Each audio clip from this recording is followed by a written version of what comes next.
Hi everyone, it's me, Mary Ann. I've been studying our family history for quite a few years now, and I wanted to take what I've learned and share it with you in a kind of a unique way. I hope you enjoy it.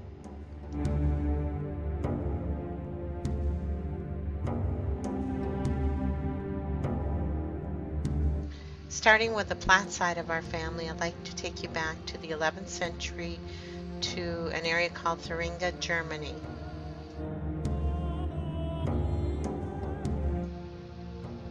This is the oldest family member that I could find from the Ludwig family, and his name was Louis the Bearded, and he controlled Thuringia, Germany.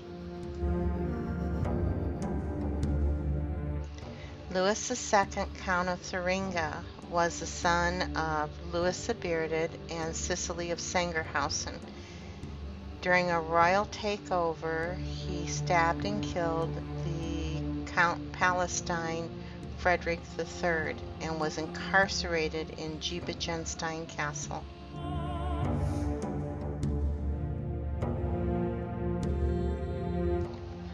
After 3 years in captivity, he expected to be executed. He escaped by leaping from the castle tower into the River Saale. His servant was waiting for him with a boat and his favorite horse, a snow-white horse named Swan. Upon hearing the nature of his escape, the emperor granted him pardon and in sport gave him the nickname of Louis the Springer, a name he always retained. Louis was out riding with his men one day when he spotted a mountain top, and he exclaimed, "Wait, mountain, thou shalt build me a castle." This was not part of his land, so he took clay from his land and started building the castle. This way he was able to proclaim that the castle was built upon his soil.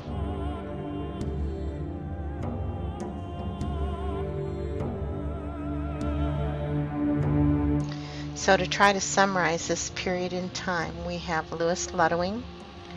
He was Louis II, Count of Thuringia. During a royal takeover, he murdered the ruling Count Palestine Frederick III. He was incarcerated. He made a famous leap. He was renamed Louis the Springer. He married the murdered count's wife. And this starts this portion of our family history.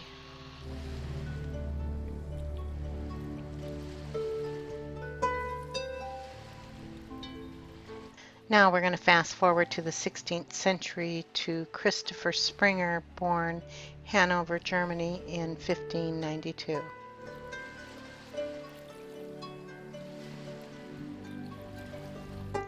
At the end of the 30 Years' War, which devastated Germany, Sweden demanded indemnity from Germany for the assistance that they had given.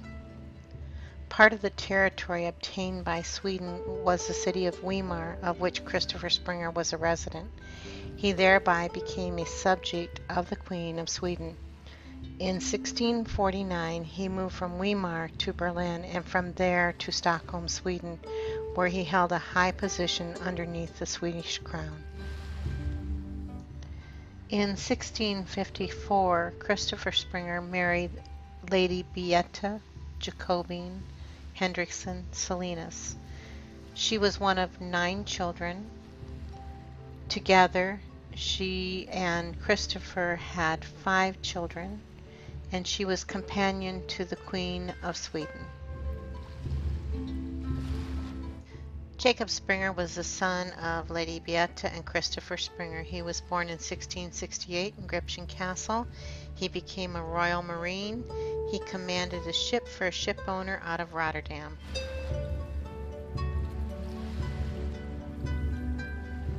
An entry from Lady Beata's Bible.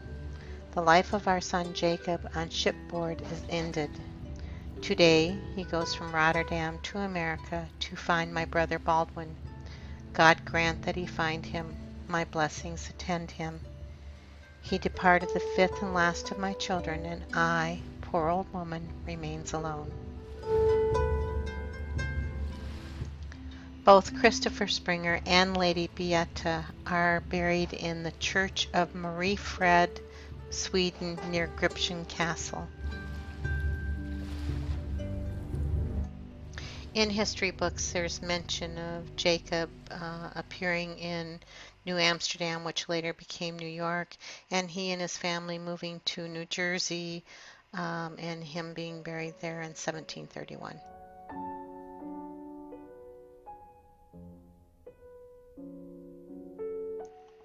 Jacob Springer is our immigrant ancestor from Sweden. He, along with his brother Carl, gave up a great amount of land and a great amount of wealth to come to America. They played a significant part in the early settlement of Delaware, New Jersey, and Pennsylvania. Springer men date back to the year 427 AD. The name changed from Ludwig to Springer in the 18th generation when Lewis made his famous leap. These names are the 45th, 46th, and 47th male generation along with spouses of Springers, the 48th being that of our great-grandmother Catherine.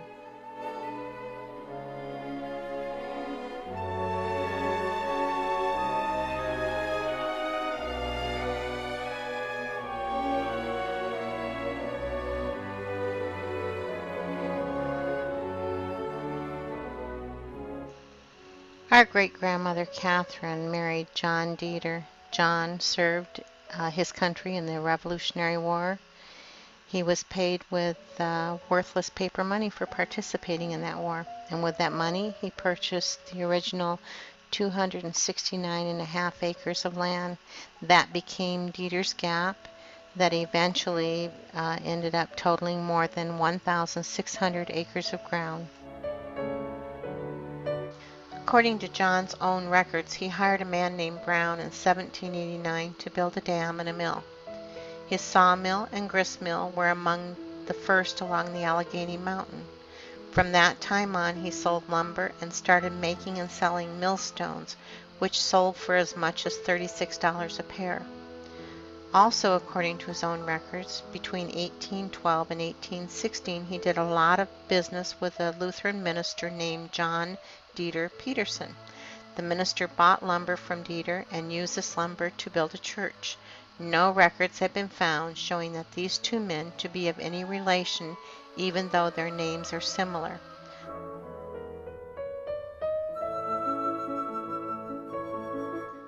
Above the pictures you will see the information about John Dieter's parents and John Dieter's grandparents.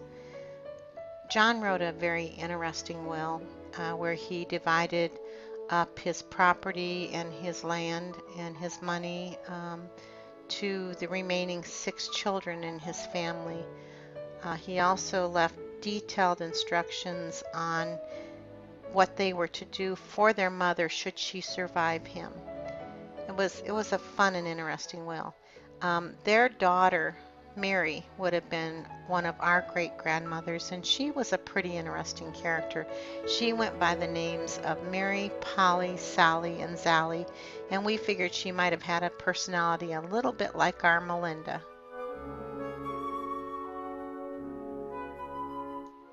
Now that I've talked about the Springer family and the Dieter family, I would like to go backwards in time and bring in one of our great-grandfathers, Adam Nicholas Platz. Adam Nicholas Platz sailed over on the ship Neptune in 1753 from Rotterdam. He was accompanied by his brother Johann Paulus Platz and Johann's 2 sons. On that same ship was Adam's wife-to-be. Her name was Barbara Lewitt. She was the daughter of a Swedish nobleman. They later married in 1761 in Holmes County, Ohio. Adam and Barbara moved to Somerset, Pennsylvania. In 1763, they had a son named George. George served in the American Revolutionary War as a drummer boy in Captain Patton's company of Colonel Butler's regiment. George went on to marry Miss Gessie. He and Miss Gessie had 8 children, one of those children being one of our great-grandfathers, Peter. Um, he married a second wife, and together they had 6 children. They moved on to Stark County, Ohio, where they finished raising all of the children. Um, George was killed in 1843 while cutting down a tree on his own property.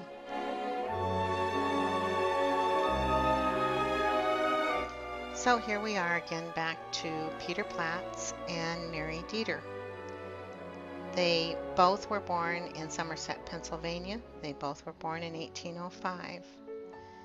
They had 12 children, one of those children being Henry Platz, one of our great-grandfathers.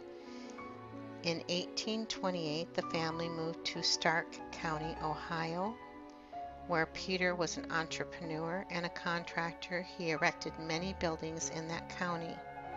In 1853, they moved to South Bend, Indiana, where they erected their family home. They were a worthy pioneer couple.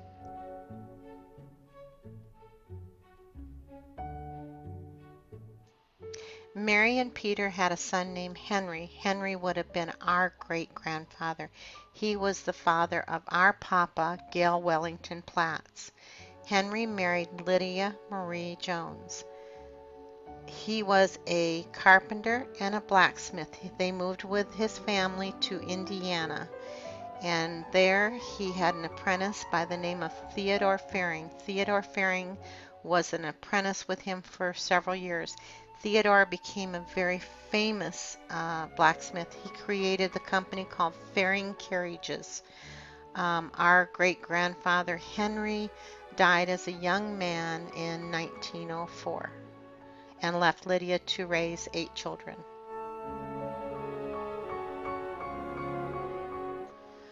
Through the internet and through talking to a few Platz relatives that I didn't know, I was able to come up with a few pictures and a few stories about Papa's uncles and aunts, and also a couple pictures of 2 of his sisters and a couple stories about them.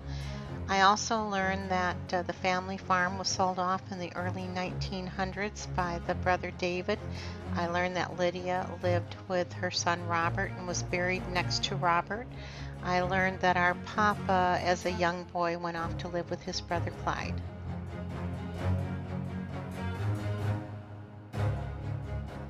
Between 1614 and 1775, more than 50,000 English men, women, and children were sentenced to be deported to the American colonies for crimes ranging from the theft of a handkerchief to bigamy or highway robbery.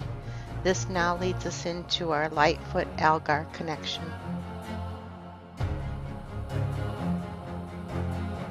Now I'd like to tell you a little bit about our great-grandmother Lydia Marie Jones and her family. Her great-grandfather Daniel Lightfoot was convicted of a theft in London, England. He was sentenced to transportation to the Virginia colonies in 1732. The theft was considered a major theft because he stole everyday work and trade tools. He stole an axe, a hammer, some nails, and several other items, and so he was banned to the Virginia colonies for that theft. Daniel married Alida in Virginia. They had a son named William, and he married a woman named Sarah. They had a son named John, and he married a woman named Alice. I could find no information on either one of these great-grandmothers or their last names. The reason this is so important is because in our family we have always been told that one of our Lightfoot great-grandmothers is a full-blooded Blackfoot Indian. Perhaps it's one of these great-grandmothers.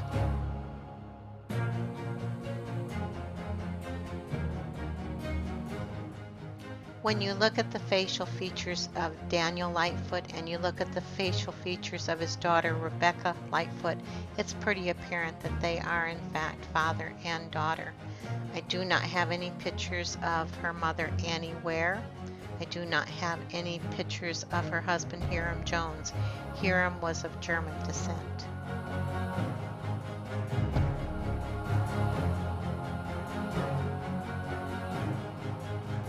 Rebecca Lightfoot married Hyrum Jones. They had a daughter, Lydia Marie Jones. She married Henry Samuel Platz. They are our great-grandmother and our great-grandfather on the Platz side.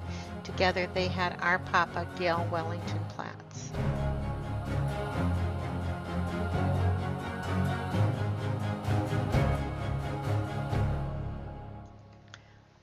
Our papa was Gil Wellington Platz. He married Cecilia Sylvius. They had 3 children, Devon, Rita, and Darlene. And a special shout out to my Aunt Darlene. You go, girl. I love you. Papa worked for the Studebaker plant in Indiana, and he worked for the Buick factory in Flint, Michigan.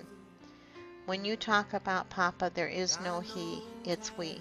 And I think I can speak for the entire family when I tell you that Pop and Nan were 2 warm, wonderful, beautiful people. Their home was always open to virtually everyone. They took in so many strays, and they were so kind to so many people. We were blessed to have them as our grandparents, and I just feel so lucky.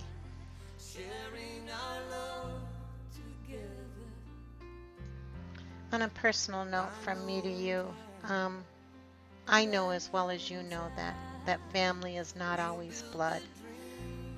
Family sometimes goes so much deeper than that. But I just wanted to prepare a direct line and show you our heritage and where we came from.